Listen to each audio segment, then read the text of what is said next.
Esse médio empresário, vocês têm alguma coisa para eles? Para mim, no caso? Tenho sim.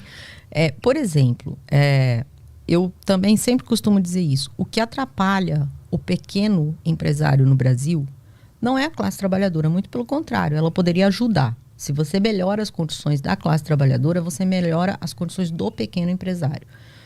O que atrapalha o pequeno empresário no Brasil em primeiro lugar, a desigualdade de renda do povo brasileiro, que não tem dinheiro suficiente para pagar e pagar bem o pequeno empresário.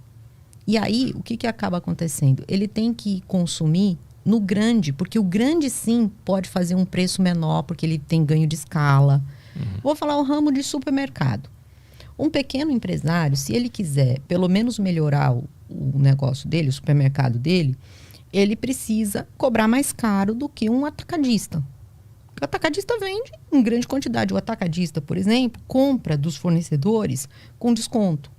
O pequeno supermercado de bairro tem que comprar no atacadista, né? Então, como é que ele vai concorrer com o atacadista se ele tem que comprar lá? Agora, se você tem uma população que tem uma renda maior, no geral, principalmente os mais pobres, tendo uma elevação no seu padrão de vida, uma elevação na sua renda, ele não vai se deslocar lá para a marginal para procurar um grande supermercado. Ele vai comprar ali do pequeno empresário que está ali na porta dele. Então, um dos fatores que atrapalha a vida do pequeno empresário é a baixa renda da classe trabalhadora. Mas, infelizmente, e isso é muito comum, a gente está aqui na Zona Leste, eu trabalhei muito aqui na Zona Leste, trabalhei muito com filhos de pequenos empresários que tinham a noção de que toda vez que a gente está falando que a gente tem que taxar as grandes fortunas, que a gente tem que taxar os grandes lucros, os dividendos, o pequeno acha que ele está falando dele. Mas ele, então, veja só, ele toma as dores do grande, enquanto, na verdade, ele não está percebendo que o grande destruidor dele é o grande. Né? Essa é a primeira questão. A segunda questão é a estrutura tributária no Brasil, né? Que é a grande reclamação, digamos, dos empresários em geral, e que, de fato, a estrutura tributária no Brasil, ela é muito concentrada no processo de produção. Então, começa-se a cobrar tributo desde a extração mineral, mas detalhe, se o minério for exportado bruto, ele não paga tributo. Se ele for beneficiado no Brasil, ele paga tributo. Então, isso contribui para a gente não ter um processo de desindustrialização. Porque vale muito mais a pena para as empresas extratoras, né, as empresas extrativistas, exportarem o minério bruto do que venderem aqui ou promoverem um processo de industrialização interna. Isso provoca um atraso econômico do país. Mas, no processo de produção, nós temos em cada etapa do processo de produção de qualquer mercadoria um conjunto de tributos que vão sendo cobrados e vão sendo embutidos no preço desses produtos. Então, quando você vai consumir 1 quilo de arroz, 1 quilo de café, 1 litro de óleo, necessariamente você está ali pagando por tributos. Enquanto, por outro lado, a renda, o lucro, os dividendos, as grandes fortunas, as grandes propriedades, os bens de luxo não são tributados. Então, mais uma vez, uma outra aberração da estrutura capitalista no Brasil é a forma como se tributa no Brasil. Os pobres pagam proporcionalmente muito mais tributos do que os ricos. Existem vários estudos de tributaristas, de universidades renomadas, de institutos de pesquisa, que demonstram que quem ganha até 2 salários mínimos no Brasil paga mais de 50% da sua renda em tributo. Por quê? Como é que eles calculam isso? Pega tudo que a pessoa consome e vê tudo que, naquele preço do que ela consumiu, é tributo. Isso dá metade do que ele consumiu no mês. É muito. E é o mesmo imposto, não interessa quanto dinheiro o cara tem quando ele vai no mercado, né? O imposto vai ser o mesmo para os dois. E aí, proporcionalmente, o rico está bem melhor. E aí eles compararam isso, né? Quando você pega as pessoas que ganham de 20 salários mínimos, acima de 20 salários mínimos, em relação à sua própria renda, dá cerca de 26%, 27% que paga de tributo. Então, a tributação no Brasil ela é regressiva. Quem ganha menos paga proporcionalmente mais. Porque ela está no consumo. Porque a tributação está no consumo e não na renda e propriedade, né?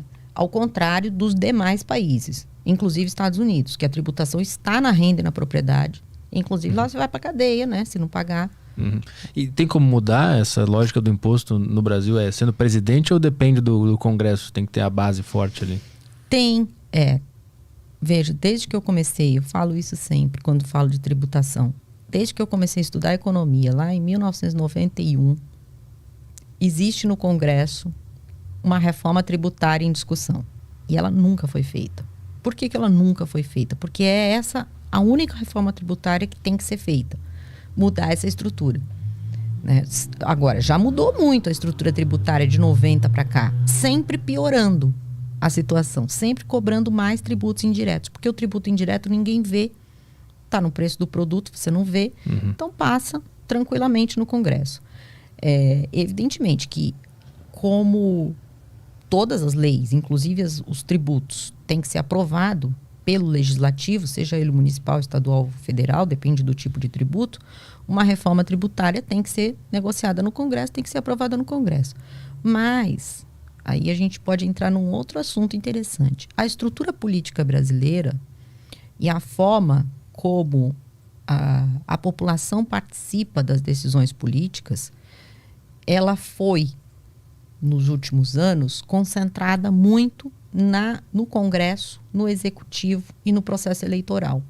E não na participação da população nas decisões daquilo que a afeta diretamente.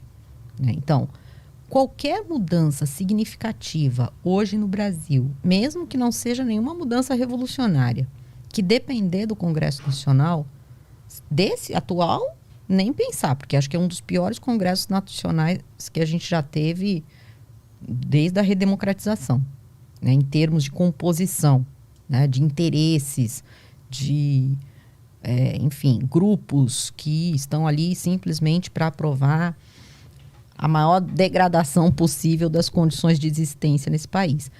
Mas mesmo num futuro Congresso Nacional, após essa eleição, para depender exclusivamente da negociação dentro desse Congresso Nacional, isso passa inevitavelmente por orçamento secreto, por mensalão, coisas desse tipo.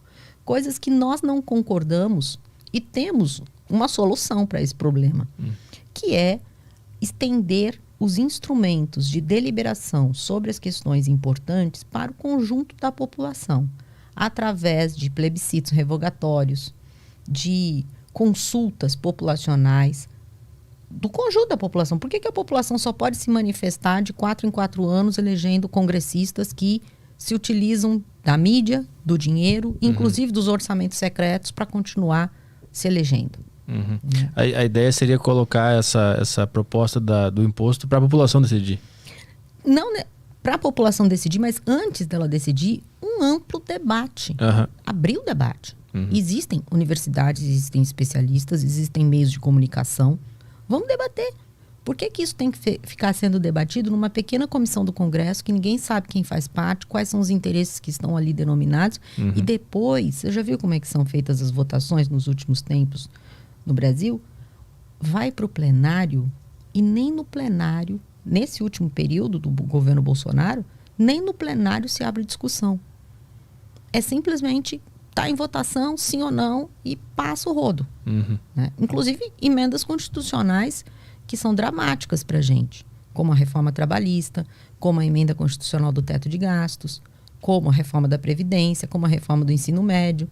Quer dizer, essas reformas elas foram passando de tal forma no Congresso Nacional sem nenhum debate sobre estes assuntos, nem na mídia, entendeu? Quando a gente vê, já está sendo votado.